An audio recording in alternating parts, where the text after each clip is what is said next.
बिहार के पुलिस अधिकारी की बंगाल में जो हत्या हुई है, सोचिए पीट पीट कर हत्या कर दिया। अपराधियों ने थानेदार को पीट पीट कर मार डाला है। ये खबर बड़ी होती जा रही है। बंगाल में अपराधियों को पकड़ने गए थे थानेदार, और ऐसे में एक थानेदार जो बिहार के थे बंगाल जाते हैं, वहां पर पंजीपड़ा इलाके में उनकी हत्या कर दी गई पीट पीट कर।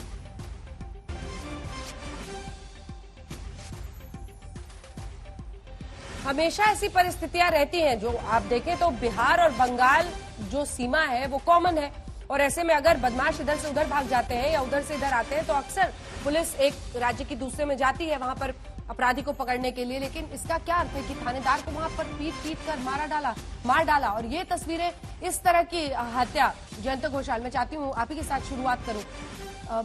हर कोई हैरान है इस खबर को देखकर। मतलब, और ये हमेशा होता है। बंगाल के अधिकारी भी बिहार बंगाल को जो जानते हैं, समझते हैं, ऐसे में एक अधिकारी यहां से जाते हैं और पीट पीट कर जयंतदा उनकी हत्या कर दी गई है। शायद उन तक आवाज नहीं जा रही है।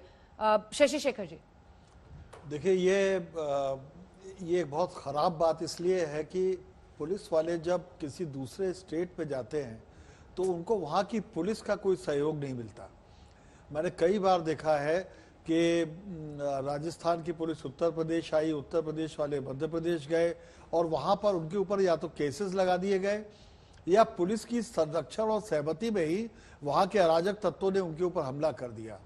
तो एक फेडरल पुलिस का सिस्टम चूंकि इंडिया में उस तरह से नहीं है और कानून व्यवस्था स्टेट का सब्जेक्ट है, तो ये दिक्कतें बहुत आती हैं। बंगाल में चूंकि अभी चुनाव चल रहा है, और चुनाव के समय में फिर मैं चुनाव आयोग की बात करूंगा।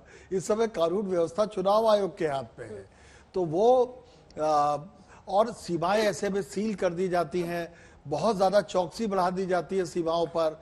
और जिस समय ममता बनर्जी ये आरोप लगा रही हो कि एक पार्टी बिहार से गुंडे ला रही है, तब यदि बिहार से पुलिस वाला जाता है और उसकी पीट पीट की हत्या कर दी जाए तो मुझे ये बहुत शर्मनाक नजर आता है। सवाल ये है संजय जी और विनोद जी की आपने इतने लंबे वक्त तक ये चुनाव रख दिया। आप सोचिए कि कब से चल रहा है, और इतने दौर में और आप डे टू डे जो क्राइम अफेयर्स हैं उनको आप कैसे हैंडल कर पाएंगे? अब ये बंगाल पर कैसे रिफ्लेक्ट करता है संजय जी?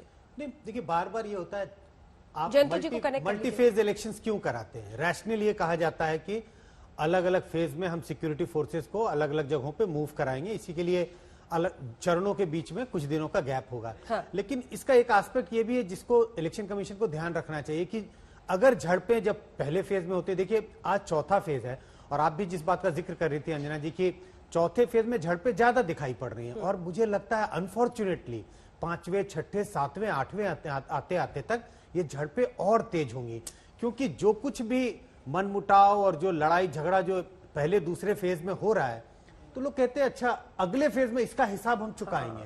तो ये लंबे फेज का एक ये भी नुकसान है जिसको आगे से जब election commission multi phase election कराने की सोचे तो इस बात का भी ध्यान रखना होगा।